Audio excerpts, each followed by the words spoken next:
and the world's alright.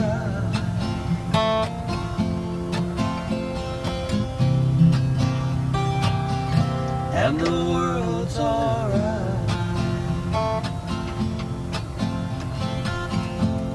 Peace and war come and go, but the stars don't even know life and death pass through. Who knows when or where or who? We take one step at a time, have open skies to clear our minds, and we wander the mountains, leaving nothing behind, and the world's alright.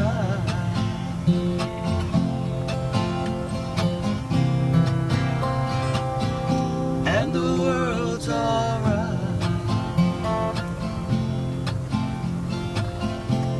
And here we are, my little group of friends were gathered round the campfire, sharing time, and then songs spring from our hearts and travel soul to soul and how and why. No one really knows, and the world's alright.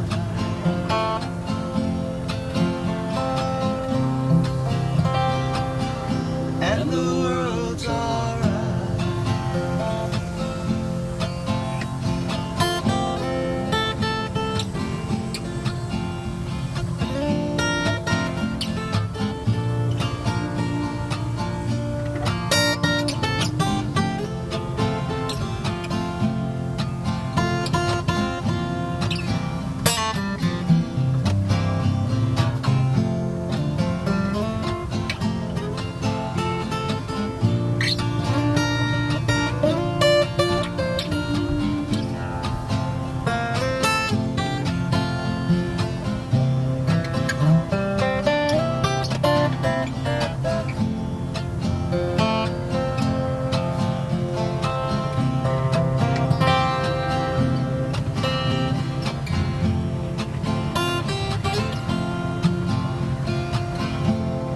Please be gentle with my heart.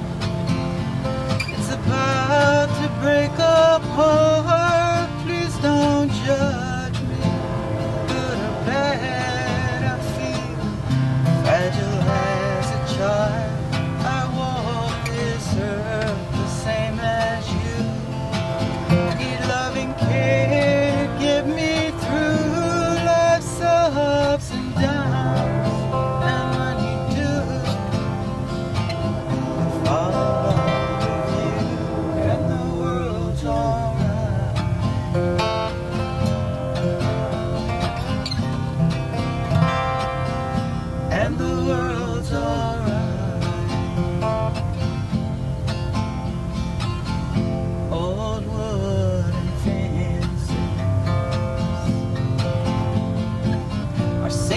In the ground, the willows at springtime, budding green and brown, eagles gliding black and proud, under gray cloudy skies, the wind moving gray green sail, quivers and shakes, and the world's alright.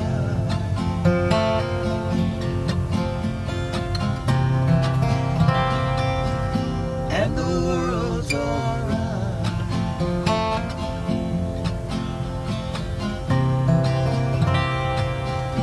And the world's alright. So today we're here with Nancy Cassidy. This is exciting, and her accompanist Glenn Macpherson.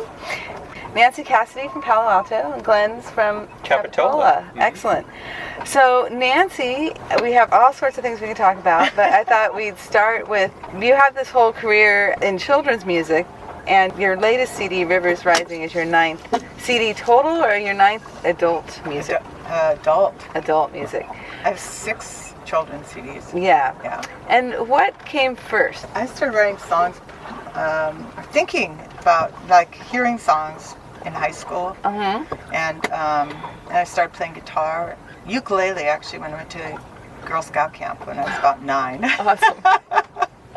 And the instructors, all the ukulele women would just sit around and play ukulele all day long, and I thought, this is nirvana. This is I didn't know people could do this. This is like as good as it gets. And so when I got home, I just started taking ukulele lessons from Mr. Waikiki.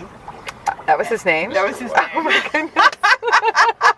He was from Hawaii. Clearly. I took lessons from him for a while, but I'm really terrible at lessons. I had taken piano lessons before that, but my brain isn't very organized, and so I never really could figure out what they were talking about. I just tried to memorize. And then when I was 12, I got a guitar. And I took guitar lessons for a little while, but I didn't know how to tune. I couldn't tune. I would play until, like, I really couldn't, like, sing to the instrument. And then I'd go back for my lesson, and it would sort of get in tune again. I didn't know about tuners, and I think it was really bad for my ability to sing in tune. Because it was a wandering thing. Right, you're just following the guitar. I was just trying to follow, sing. Ready. Trying to. Whoa! All It's right. okay. Did you start writing songs right away too? First songs I remember writing that I sort of thought were songs were probably when I was around 16. But I wrote poetry for a long time. And when I heard Bob Dylan, probably when I was around 16, I thought, oh, I sing and I write poetry, and I think that's what he's doing. Hang on it. I can put them together. So then you've just been making music your whole life, pretty much, Yeah. And so in the kids' music... The kids' music, when I was 30, I became a camp director at Hidden Villa, which is an environmental, multiracial camp in Los Altos, started by the Duvenecks, who are Quaker and Unitarians, and I worked there first doing art, and then they fired the director, actually. A friend of mine who I met at Hidden Villa, they hired us, and we ran it for 5 years. Oh, wow. My friend Robin Winston and I. So I sang every morning with the kids. Oh, neat. And then my husband was writing children's books and started a children's book publishing company. He started it actually in 77, so this was in 82, and we had a son, and our business partners said, why don't we do a kids music? And so I just listened to a lot of kids music that had been, published, and met Ken Whiteley, who produced Raffi's and a lot of other people's children's music that we really liked, and he was out of Toronto. So I went to Toronto. I sort of put together 30 songs that went into schools and sang them every week with kids, and by the end of 6 months I recorded the songs that the kids and I were both not sick of. Right. We still like. That's a good approach, And recorded those. So that was the first kid songs. That was in 86. Wow. And then you had a couple more after that, because that just took off pretty much. Yeah. That first kid song it's probably sold like 1.5 million copies. Were you surprised? Were you like, oh my goodness? Well, it actually felt pretty distant from my life, because they were being sold like in toy stores and kind of a way. I was singing in little bookstores and local library and stuff, but I was not like pursuing performing or anything. And I was afraid to perform. Oh, interesting. And I had a lot of anxiety around performing, so I was comfortable in the studio, but not really in front of people that much. Yeah, so I think after I did probably 2 or 3 CDs, I went to Toronto and did 2 CDs of my own music with Ken. Do you still perform for kids? I perform for kids a lot. It's pretty much just part of the mix. Yeah. It's actually how people know me. This is my kid songs, not my adult music. Yeah, it's interesting. Yeah.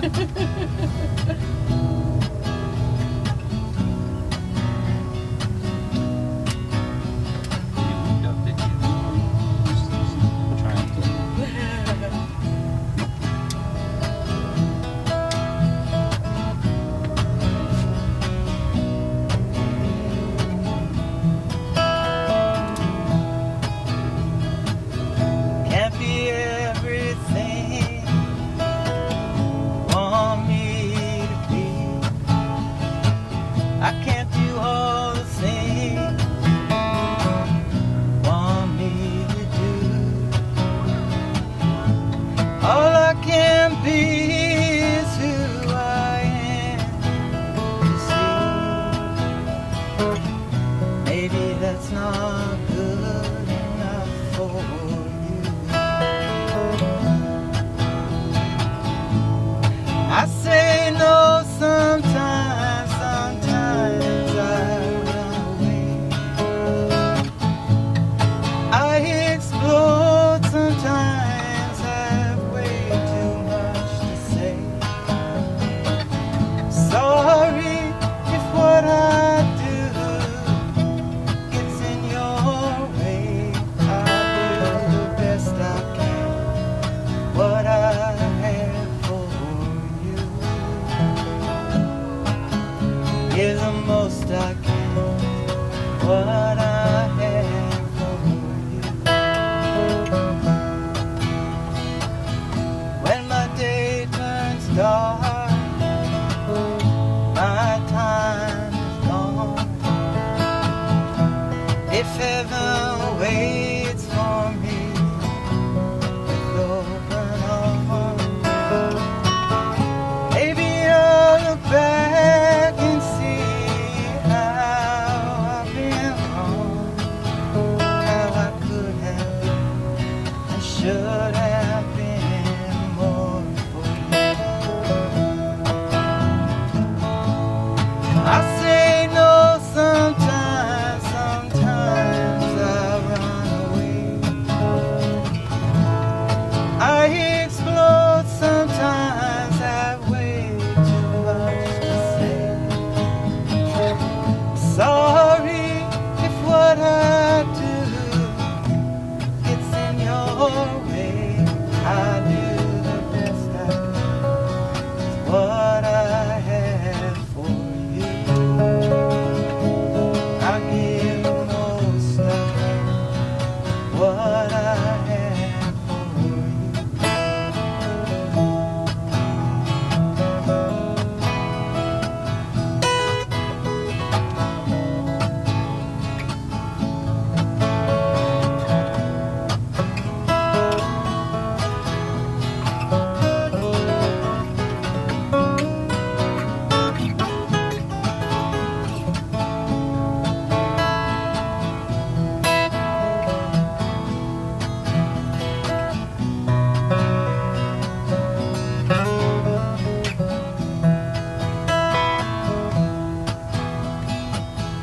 Right now I'm giving all I've got. My days aren't long enough, my heart's too small to do all the things and be all the ways that I need to do to be enough for you. I say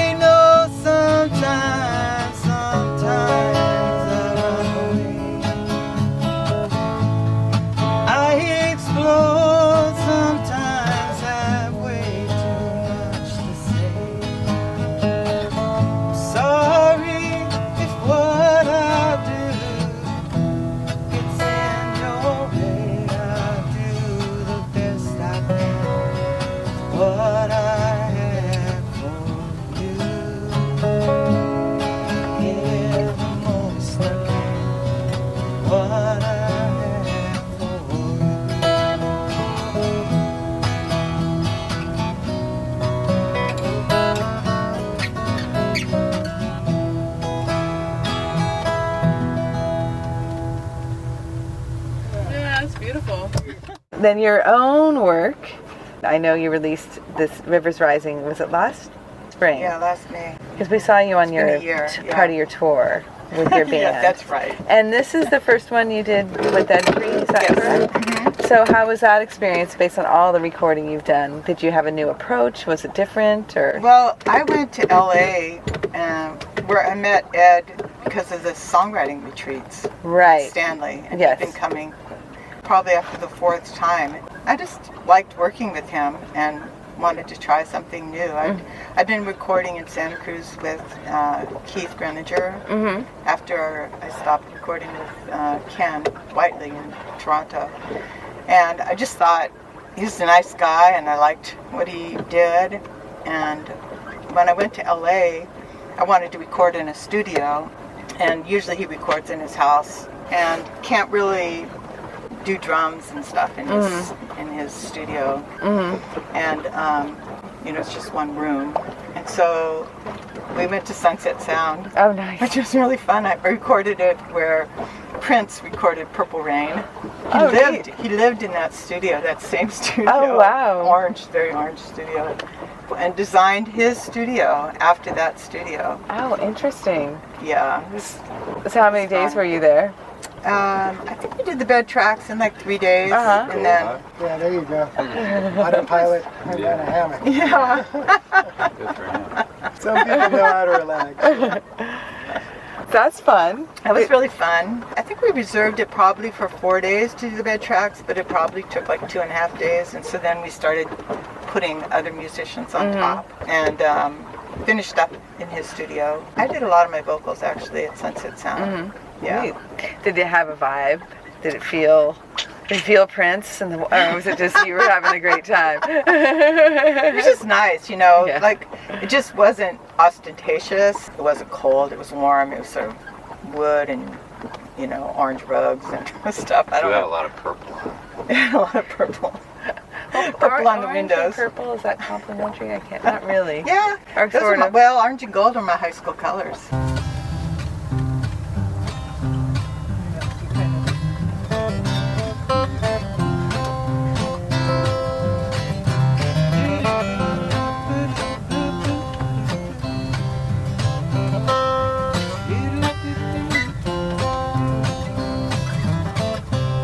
I've been fishing in Mobile, fishing in New Orleans.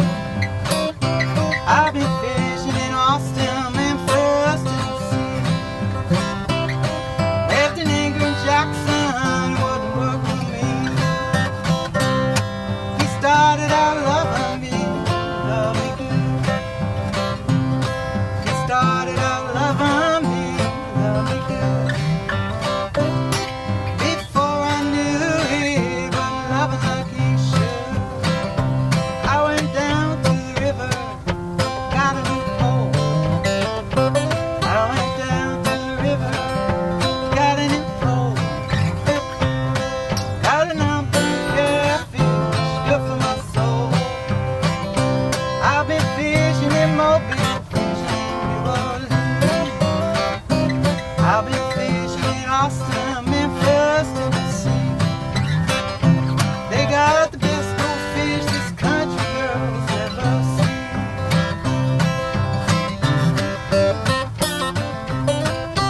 Yeah, I usually bring my guitar when I travel, you know, anywhere. Hi. But how can you see on our way? I always feel like, well, I just never know when a song is going to come up. If a song comes, I want to write it down. I just want to, you know, put it down. Yeah, tell us about your writing process a little bit. Like how you said a song comes. Is it more that you're just so well practiced now that you know how to catch them? You've set up a lot of good conditions for that? Or when I set up the conditions, songs usually come, yeah. And it's sort of like, you know, writing in a journal, or I'm sure like an artist, like if I were an artist and I saw that, if I, you know, it would pass by, like that scene right there would pass by if I were just here with you guys. But if I were by myself, and not with all these people, I would paint it. I would capture it. And songs are like that, you know. I mean, I don't know what it's like for you, but if I'm by myself, I start singing to myself. Like I sing a lot. And then after, sometimes I just start singing my thoughts. And then at some point I'll go, oh, I think I'm singing a song. I can like explore that. If I get a little nugget of a song, then I put it on my phone usually and record it. And just try to take the time to explore it. And try to, you know, put it in a form, a song form. I try to basically honor the muse. And for me, that's like respecting an idea enough to follow through with it, you know, to do something with it. And not try to judge it and decide later if I ever want to sing it for somebody or not. How did you go about choosing the songs for Rivers Rising? Usually what I do is, my husband would disagree with this method. Well, he's not the songwriter. I know. Usually what I do, you know, I like validation. For me, it's a group process. And so I would put together probably 20 songs or 25 songs that I keep singing or that, you know, I like, mean something to me. And I would give them to the producer, and they would pick, you know. Okay. They would help me pick which ones they liked the best. But I want the producer, they're going to spend a lot of time on the music, and I want to feel like they have my input in the songs too. It's not just that they like them, they're not just doing something.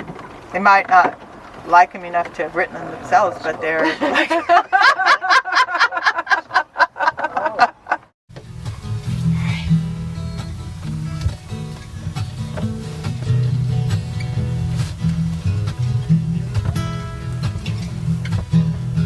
Got me a baby way across town.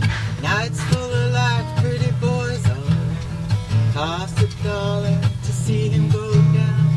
Pay a lot more here. Funky sounding on a silky red shirt, white bow tie, black crease pants, cinnamon eyes. My baby swings me to the sweet by and by. His hair slicked back, he moves so smooth, takes you back and forth in the groove. Come down and see, you'll know why.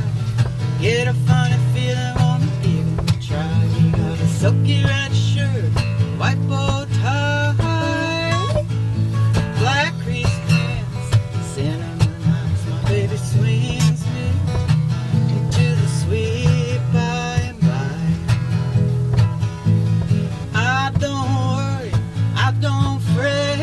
My baby loves me 100%. They all want it, he wants me.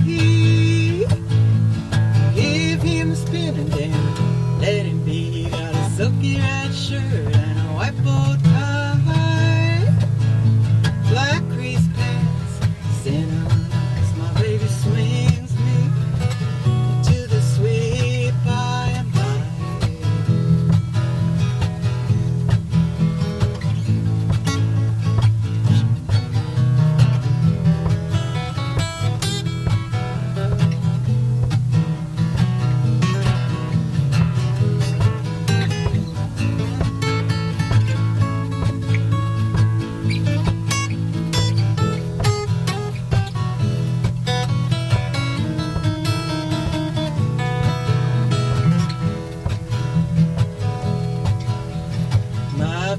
dances into the night. It could be raining, that's alright. He's so hot, he's so fine. Girls all one, they got a move aside. He got a silky red shirt and a white bow tie. Black crease pants, cinnamon eyes. My baby swings me into the sweet by-and-by. My baby swings me into the sweet by-and-by.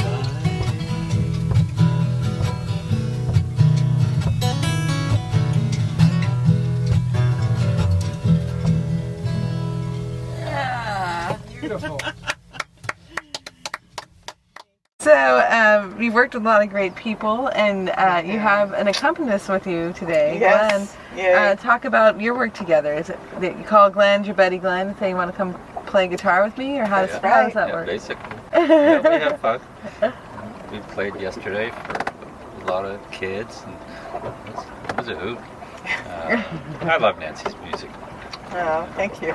Nancy has very, positive lyrics, positive songs. It's nice. Do you see your subject matter changing at all in the past few years? Well, I think during the Obama years, it was pretty easy to feel hopeful. And I think during these years, rather than feeling hopeful, I want to inspire hope. Mm-hmm. And we also, in our family, had a lot of people pass away in 2017, like in a short amount of time. So I think I don't know if it's obvious, but in my songs, I reference death a lot. Mm-hmm. Just how temporary life is. And of course, the environment is just a huge influence, it's like, what are we doing to the world? How long is it going to be here? It's like another kind of death, really. So those things change what I write about. But songs that I keep coming back to a lot of times make me feel more hopeful. Mm-hmm. And I sing for a lot of groups that I want to instill hope in.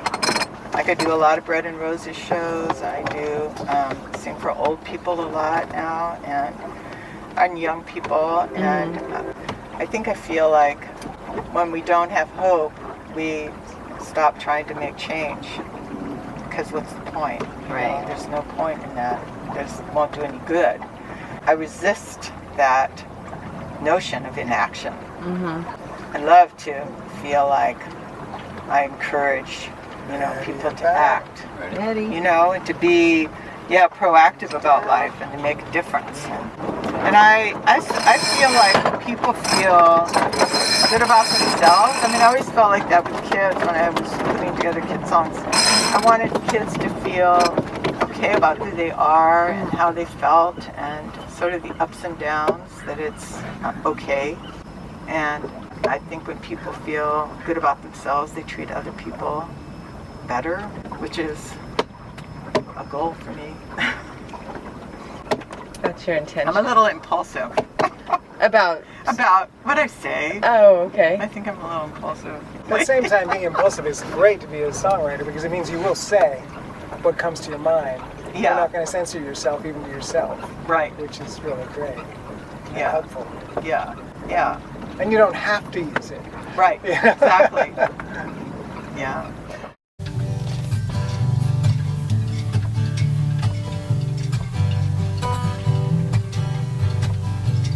Hold on, sister, hold on.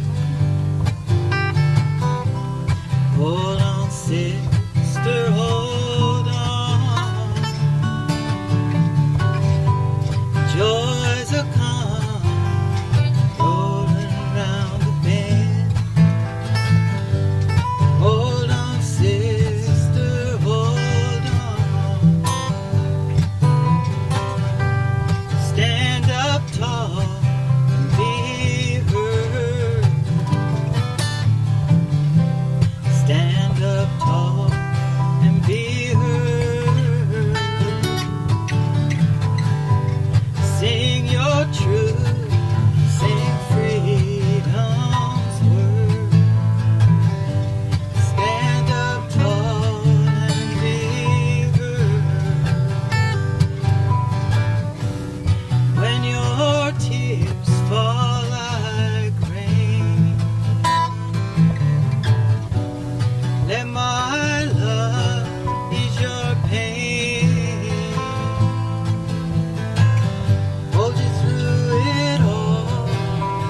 Together we won't fall. Hold on, sister, hold on.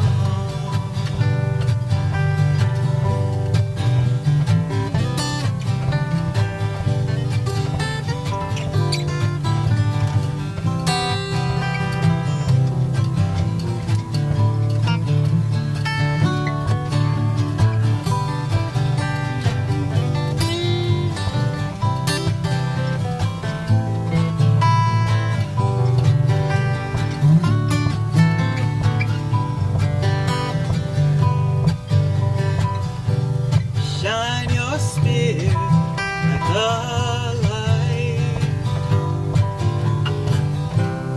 Shine your spirit like a light. You grace the world, you shine so bright. Shine your spirit like a light. When your tears fall like rain, let my love ease your pain. Hold you through it all. Together we won't fall. Hold on, sister, hold on. Hold on, sister, hold on. Hold on, sister, hold on. Joys are coming, rolling around again. Hold on, sister, hold on. Joys are coming, rolling around the bend. Hold on, sister, hold on. Hold on, sister, hold on.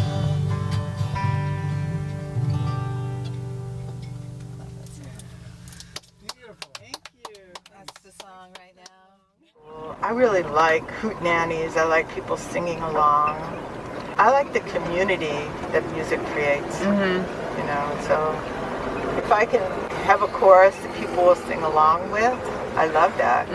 I love, you know, voices together. I think it's a real high, you know. Like, I just sang at the Jewish home in San Francisco, the senior home, and all these people were all in wheelchairs, probably like 60 people. You know, to just sing a song and have everybody, even if it's like, "Oh, Susanna," Right. it's just so sweet to see people wake up, you know? Yeah. I feel like I just want like people to have sort of feel love in their hearts, you know, and sort of feel that, yeah, that hopeful community feeling. I think our culture also just encourages or acts like things have to be perfect in order Yeah. to do them. Right. And I really resist that too. You know, if a song isn't like it's done on the radio, or, you know, doesn't have all the backup or all the background, something's wrong with it. Or people tell me all the time, "Oh, I can't sing." You know, I'm like, people told me I couldn't sing. I had teachers that said I couldn't sing, and it's just like, that's not the point, you know. The point is sharing. You know, communicating, it's not yeah. about being perfect, and it's kind of stops people from writing. It stops people from being creative. It's sort of like not being hopeful. Yeah, That's I know. the same thing. It's like shutting people down. It's like, no. It's like you should be a certain way rather than who are you and what do you have to say to Yeah. each other. You know, it's a very different approach. Yeah, a lot of people spend their lives preparing. Yeah, I and not, understand. and then you don't share, and then you don't do it, and it's like not. It's also not honoring your muse. It's not respecting yourself in a certain way, and so then it's like, well, why would you come up with another song if you don't like listen to what I've already, you know, given you? It's like, it shuts you down, you know. And I think competition does that too. It's like, and schools do that a lot, and I just don't think it's very good, healthy. I just love like being up at the retreats and people sort of chatting in the kitchen and stuff. And then they come after dinner and sit down and share what they've been working on, and I'm always like, whoa. I didn't know that was going on in their heads.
Well, thank you, Yeah, Nancy thank Cassidy, you. for Thank you, being here Deborah. and telling us about your work and different musical experiences and Thank philosophies. Fabulous. And for bringing Glenn Macpherson, the Thank you. special accompaniment and stealth sailor. And thank you, Kwame Copeland, for being our mighty captain. And thank you, Deborah Crooks, for being the interviewer with the most. So we're Bay Station, and we love the Bay!